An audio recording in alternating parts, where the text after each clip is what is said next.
Three, two. Hello, everyone. Good afternoon, and welcome to our weekly media briefing and public health update with Montgomery County Executive Marc Elrich. I'm Lorna Virgili, Hispanic Public Information Officer, and joining us today are Dr. James Bridgers, who is the Director of the Department of Health and Human Services, Assistant Chief Administrative Officers, Dr. Earl Stoddard and Ms. Luisa Cardona, and our special guest this afternoon is Deputy Chief Darren Franke, who's Chief of Patrol for Montgomery County Department of Police.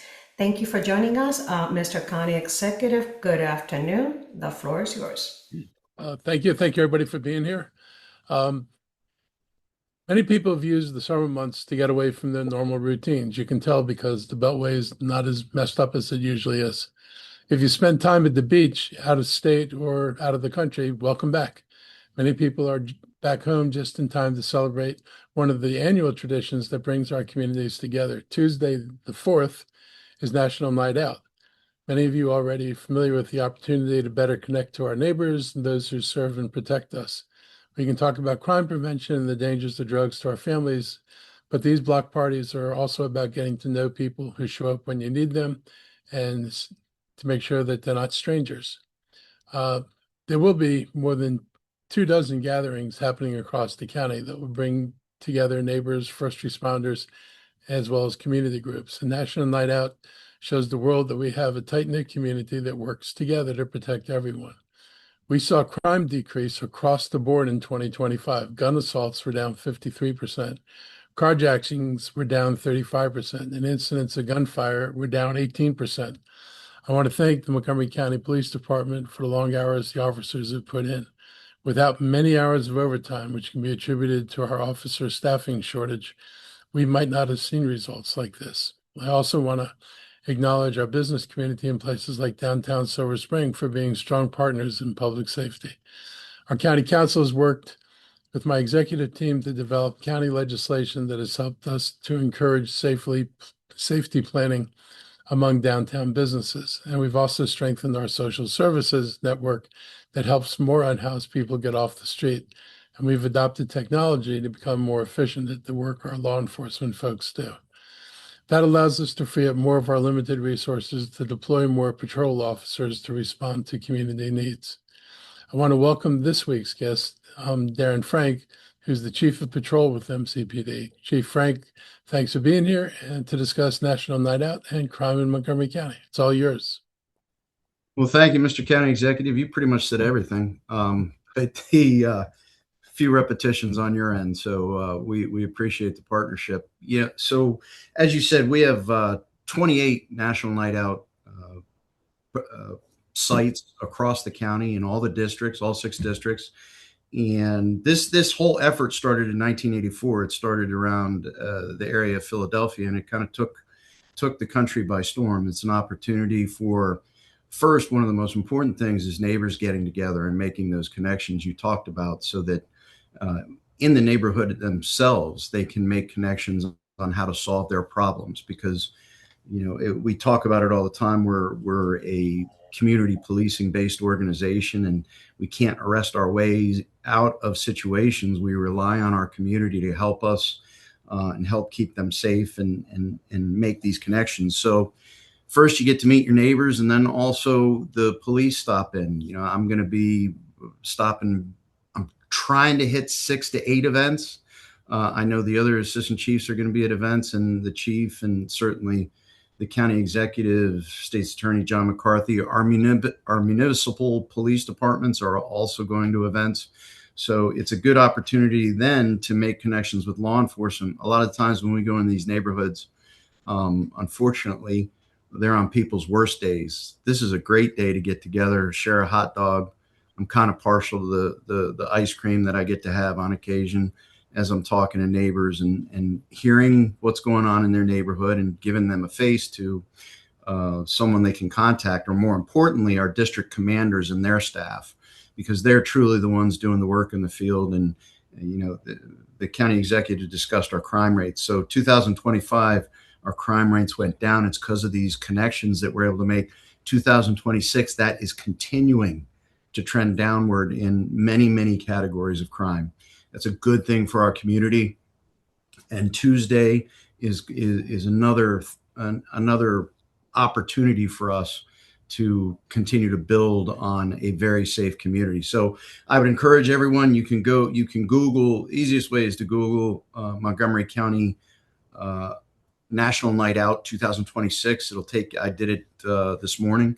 It'll take you to a list of where all of the events are that are registered. And you can find an event in your district and meet your neighbors and really have a good time. See some of the, I do know the county executive loved when we bring out the drones to the different events, and a couple of other of the neat technology things that we bring to the table to make our work more efficient. So at a couple different events, we'll have opportunities like that where the kids and adults, we're all kinds of kid at heart. You'll have an opportunity to see some of these tools and how we're keeping folks safe. Thank you. Members of the media, if you have any questions right now regarding National Night Out coming up next week for Deputy Chief Frankie, please raise your hands. Any questions? I see Doctor started unmuted, so. Yeah, I wanted to make one additional comment because I think it's with AC Frank on. I wanted to recognize that he and I actually co-chair the Reimagining Public Safety Implementation Task Force, and I want to point out that the improvements that we've seen in crime across the county occur in the context of implementation of more than 400 recommendations that came from various places, law changes, things of that nature, to improve the community interactions that the public has with our police department, the performance and accountability. And so I think it's important that we take a moment to recognize that it is possible to see improvements in crime and reductions in violent crime, as we have seen, because of the hard work of our law enforcement officers and other public safety partners on the ground, while simultaneously improving transparency, accountability, and performance. And so I just want to take a moment to recognize that this is, the County Executive Elrich came into his time as county executive wanting to make sure that we could address both of those issues. And I think what we are seeing now is a real success moving forward, where our officers feel supported and respected on the ground, but they also are performing both in terms of reducing crime and doing so in a fair and equitable manner. Thank you, Dr. Stoddard. Members of the media, once again, any questions for the Deputy Chief? No questions? Well, thank you so much for joining us today. I guess you can remain on this call, or you can depart if you need to. Thank you very much. Thank you. Mr. County Executive. Thank you. Thank you, Chief Frank, for being here today. I'm going to turn now to the White's Ferry Agreement. We marked a major milestone for our community last Friday with an agreement to transfer the White's Ferry property and assets into public hands. The county's agreed to purchase the riverfront property in Dickerson for $1.5 million. I want to extend a huge thank you to Chuck and Stacy Kuhn, who generously donated the ferry boats and the business assets valued at over $7 million to the county at no cost. Bottom line is the ferry and the landing property on the Maryland side of the river now belong to the people of Montgomery County. We know how vital this service is. For 240 years, this was the key link between Maryland and Virginia. Before it closed in 2020, it carried roughly 1,000 people and 600 to 800 vehicles every single day. And the economic impact of this crossing is somewhere up to $13 million in a year for our region. Our community has been without this service for 5 years now. This agreement is a big step yet toward restarting the ferry as a public service. We aren't at the finish line yet, though. We still need to restore landing rights in Loudoun County, which the county does not have the authority to acquire directly. We actually tried to acquire it directly, and we're told we couldn't. But with the ferry now under public control, we're working with our counterparts in Virginia to secure those rights and get this ferry running again. That involves being involved with the state over there and VDOT, which is their Department of Transportation. Everybody wants this thing open again, and hopefully this will happen in the coming months now that we have a more cooperative government on the Virginia side. On Monday, I signed a bill expedited 2326 into law, and this is an update to the law we passed before, which is aimed at better protecting places where the community gathers. The Maryland Supreme Court recently clarified the limits of what counties can regulate, and this legislation brings our local code into compliance with that ruling. I want to thank Councilmember Don Lutke for working on this update and the council for its full support on this important measure. I also want to thank MCPD Chief Mark Yamada for his support of the new law.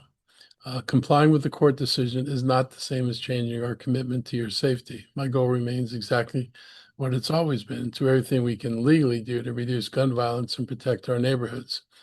While the bill adjusts our laws to avoid conflicts with state preemption, such as updating our definition of places of public assembly, and we're preserving every restriction we are still legally authorized to enforce. So we're maintaining the 100-yard safety zones around our schools, parks, libraries, and places of worship. These are places where our children learn and our families gather, and they must remain safe. We remain focused on the challenge of ghost guns. While our authority has been narrowed, we're still prohibiting the transfer of ghost guns without serial numbers to minors and ensuring that they're not left where a child can reach them. And that, by the way, applies to any gun. Montgomery County has long been a leader in common sense gun safety, and we're going to continue to use every legal tool available to protect our residents, especially our children and families. I want to go back to something we've talked about over the previous weeks, Viva White Oak, and we have an update again.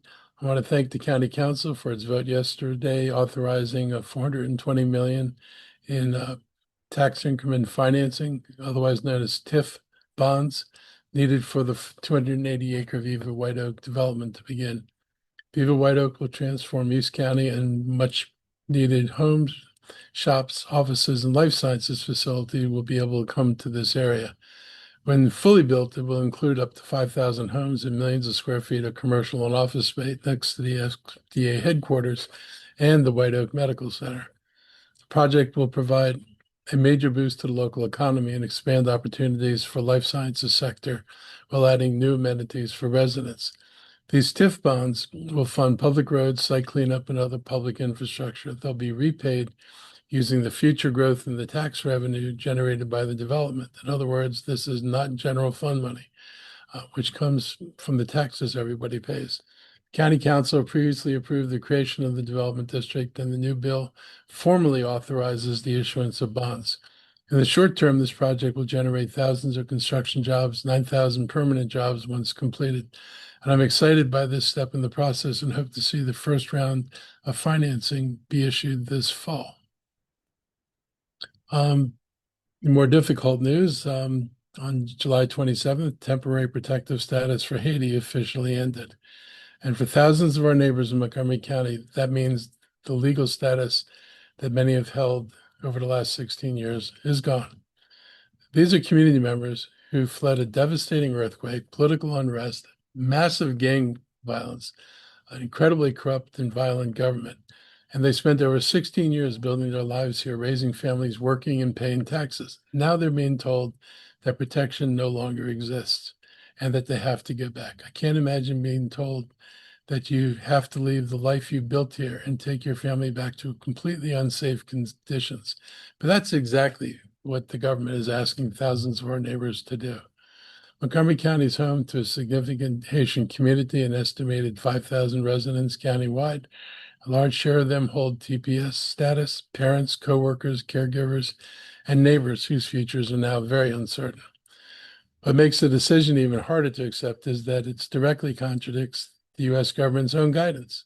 State Department continues to advise against all travel to Haiti, citing severe life-threatening risks, with large parts of the country under gang control. We cannot reconcile policy that tells people it's too dangerous to return while simultaneously stripping them of the status that lets them safely stay here in order to rapidly deport them. The United States has played a role in installing the various regimes of Papa Doc and his son Baby Doc, who imposed a violent, lawless dictatorship on the country for decades. Our support for the corrupt military helped make this mess possible. We've been a force for evil, not for good.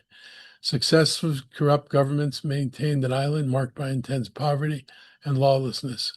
Sending people back to Haiti is essentially going to end up sentencing many Haitians to death, and we know it.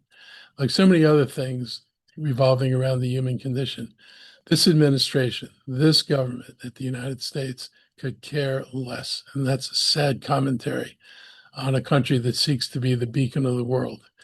This decision, this doesn't affect individual families. It threatens our entire community's infrastructure. Haitian workers make up a critical part of our workforce in long-term health care, elder care, and disability services. Losing legal status for thousands of workers in these fields means Montgomery County families and vulnerable residents who depend on that care will feel the impact as well.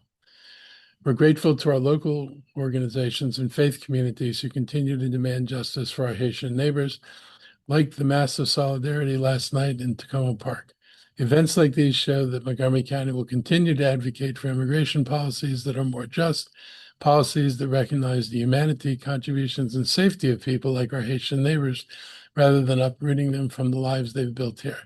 If you or someone you know is affected by the end of Haitian TPS, please contact the Gilchrist Center to be connected with trusted providers, including organizations that can provide legal guidance and family stabilization services. Back to the better news.